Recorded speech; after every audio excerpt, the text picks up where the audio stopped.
everyone. Thank you for joining me tonight. Before I start off, I just wanted to give a huge shout out to everyone here in the UK that just went outside all together and cheered for all the people, the hardworking people in the NHS that are working so hard around the clock, risking their own health to take care of all the people that are sick. It was truly an incredible, inspiring experience to go outside my door and be clapping and hear my neighbors clapping. It's not something that typically happens very much where I live. So a big shout out to all of you in the UK and in London that came together. It's really important that we focus on some of the positives and see the silver linings during this really challenging time. So for those of you that are joining for the first time, my name is Joy Marchese, and I'm the founder of Positive Discipline UK, and I am a lead trainer for the Positive Discipline Association. And I'm sharing with you my experiences using positive discipline in the classroom. I've been an educator for over 20 years and also as a parent. So I'm here to give you strategies and tools that will help you keep your sanity at home during this time. Just so you know, I will be coming to you live every night, Monday through Friday at 8:30 p.m. UK time. And all the episodes are recorded and posted on the websites, on the Facebook page after. So you can watch them if you're in a different time zone or you've fallen asleep on the couch tonight from sheer exhaustion. You can watch it anytime. So I hope that some people will come on live and join me. I want to do a very quick review from last night. We had a session about belief systems and misbehavior and the belief behind the behavior. And what I have noticed is that a lot of people have come back to me and said that they've really shifted their perspective a little bit and they were able to see things a little bit differently today with their kids. So they were able to pause and observe and really think about going below the surface and try to see what's really happening for their children and figure out what the belief system might be behind the behavior, and also see if there's another reason why some things that they see as misbehavior really may not be. I'm noticing I think there are people live, but I can't see them. So I'm really sorry. I don't know if I've changed a setting. So if I have, yikes, it means that I can't see your answers, but we'll see, because I see some names popping up and then they're disappearing. All right, so here we go. So today I'm going to actually start off by reading the very, very, very intro to our book. And this pertains to what we're doing today. So the introduction is titled, "Is Positive Discipline for You or for Your Child?" This is not a trick question, and the answer is crucial to your understanding and success with positive discipline. The answer is both. However, you will be more successful if you understand that it is for you first. Many parents have discovered this truth on their own. We can't count the number of times we've heard, "I thought positive discipline would help me change my child," and it did, but I learned that it is much more about me first. The philosophy has changed my life as I learned that I need to make some changes myself. I now find more joy in parenting because of the skills that I've learned. So exactly what does it mean to say you first?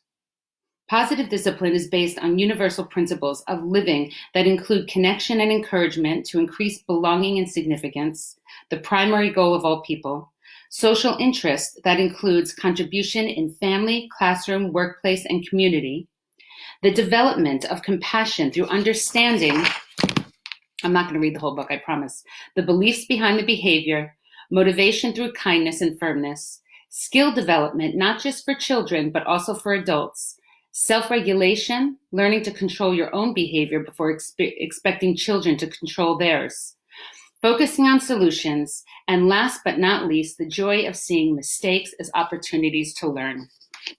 So tonight, we've already spoken about a lot of these topics. Last night we spoke about belonging and significance. We've spoken about self-regulation and controlling your behavior and creating a positive timeout space. Tonight, we're going to focus on that last bit, which is seeing mistakes as opportunities for growth. So last night we talked about belief systems, and a little bit I shared an example of the belief systems that many of us have formed around mistakes. So some of us seeing mistakes as opportunities, and some of us seeing mistakes as bad things. So tonight we're going to talk about them being opportunities. So first of all, I just want to say there is not a parent in the world that is not going to make mistakes and basically lose their shit this week and in the coming weeks. It's just not possible. You're not going to be able to keep it together all the time, nor should you have to, because it's a really stressful time. But I want you to think about if, let's just say, majority of the time, you can use the tool that we learned of flipping the lid and using a timeout space and taking a break. If you can use that majority of the time, then you're doing great. And for the times that you do lose it, totally lose the plot, I'm going to give you a tool tonight that will help you recover from your mistakes. So I want you to think about what happens when your child does or says something that's really hurtful to another child. What do you usually tell them to do? Most of the time, you tell them to say you're sorry, right? And what do? Sorry. And you say no. Say it like you mean it. And they say sorry. They still don't mean it, right? We think that an apology is supposed to fix everything. And it doesn't, because typically, the person is still left with that hurt, and we haven't really taken responsibility for what the hurt that we may have caused. But sometimes as parents, whether it's your children fighting with each other or something you've done or your child's done, when an apology comes, we figure, okay, it's done and dusted and we can move on. But in order for us for mistakes to be opportunities, we have to actually learn from them. And in order to learn from them, we have to go beyond just an apology. So I'm going to teach you actually the 4 steps to recovery. And it's really 4 steps to a real authentic apology that we can learn from. And we do that, just so you know, that the apology, the I'm sorry part, is actually in step 3. So it's not even the first thing that you do. Before I go on to these 4 steps, I want to ask, have any of you made a mistake this week? And if you have, can you please share that on the live feed? Now, I don't know what's going on that I can't see this live feed tonight for some reason. Let me just see if I've done something different. Okay. In any case, please share in the live feed because it might show up as in the recording. But typically when I ask people, have they made a mistake, I will have tons of people. And the reason I asked you to share in the live feed if you've made a mistake this week is because if we can all share our mistakes, then we can see, first of all, that we're not alone. And sometimes that's enough just to make us feel better, that we don't have to be perfect. And I think I've mentioned this previously, that there is no such thing as a perfect parent. And that's not what we're striving for here. So let's get on to these 4 R's of recovery.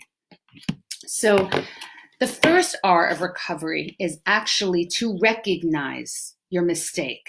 Okay, it's the awareness piece. I like to say, name it to tame it. So I lost my temper and yelled. Full stop. Period. You end it there. You don't say, I lost my temper and yelled because you did this. Okay, that's like a backhanded apology. So it's, I lost my temper and yelled. Name it to tame it. That's step 1. Usually, in many cases, at least with my husband, if I just accept the responsibility, he'll be like, whoa, that was huge. Sometimes that's enough just for him to forgive me.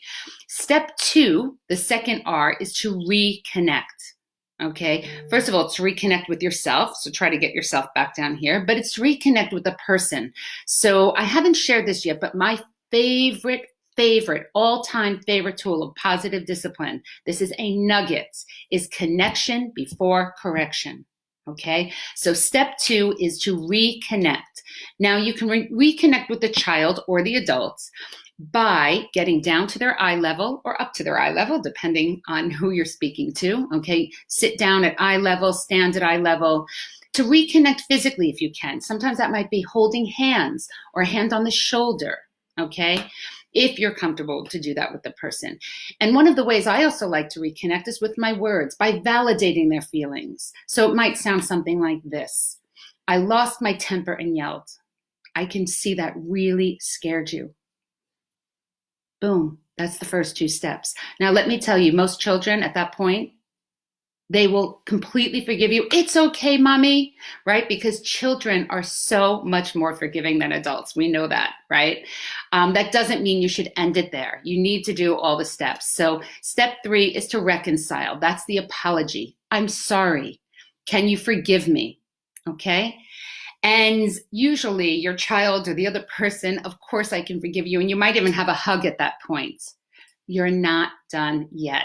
Okay, just because you have all is forgiven and hugs have been given, please don't skip step 4. It's one of the most important because the last step is to resolve it. That's really the focusing on solutions.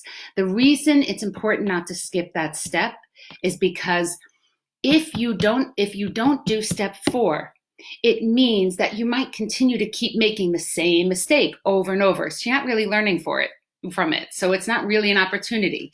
So what you want to do is really focus on solutions so that it doesn't keep happening again. So this is what the whole thing might sound like all together. Okay, and I'm using a personal example. Here we go. I lost my temper and I yelled. I can see that really hurt you. I'm so sorry. I hope you can forgive me. Next time I flip my lid, I'm going to take a few deep breaths and walk away. Okay, so that would be an example of what it might sound like. That's a lot more than just I'm sorry. So I hope you can see that that can be a really powerful tool to use. Now, I want to share with you that for me,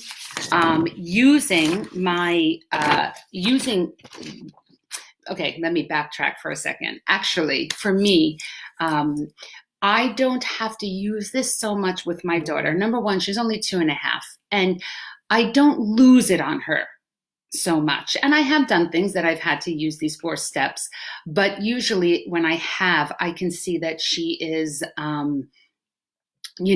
hurt straight away or scared straight away. And so my guilt kicks in right away and I can do it very quickly. But as I said last night, these tools are not just to be used with children. This is a philosophy, okay? Positive discipline is a way of being and a way of interacting with all human beings. So this is probably one of the most important tools that I need to use with my husband because he's my punching bag, right? He's the one that I take everything out on. Sometimes he deserves it, but to be honest, most of the time he actually doesn't. So this is for me, and even when I know that I've lost it, right, and I've taken something out on him, I'm so stubborn, and sometimes it's really hard for me to admit when I'm wrong. So I wanted to bring that up because everyone is confined to their home right now. A lot of people are, and they're spending 24/7 together. And as we spoke last night about how wonderful that can be to have all that special time together, there's also a lot of stress, which can cause conflict. We're in each other's space. People have to work. People want attention, so there's bound to be times where people just lose it. So creating that positive timeout space is so important so that anyone can have that space to kind of cool down. And if you do flip and you do lose it on someone, going through these 4 steps is really, really important so that you can kind of really create that strong connection. I'd like everyone to take a moment, and again, if you're not doing this live, if you are, please share it in the live feed. But I'd like you to share a mistake that you made today. So a mistake that you made today, and just take a moment to think about it. And now think about going back and thinking about how you might repair from that mistake. Maybe you already did. Okay, maybe you said sorry. Is there a way you can actually go back tomorrow and just say, you know what, yesterday I really lost it. And I can see that was really harsh and it hurt your feelings. I'm really sorry.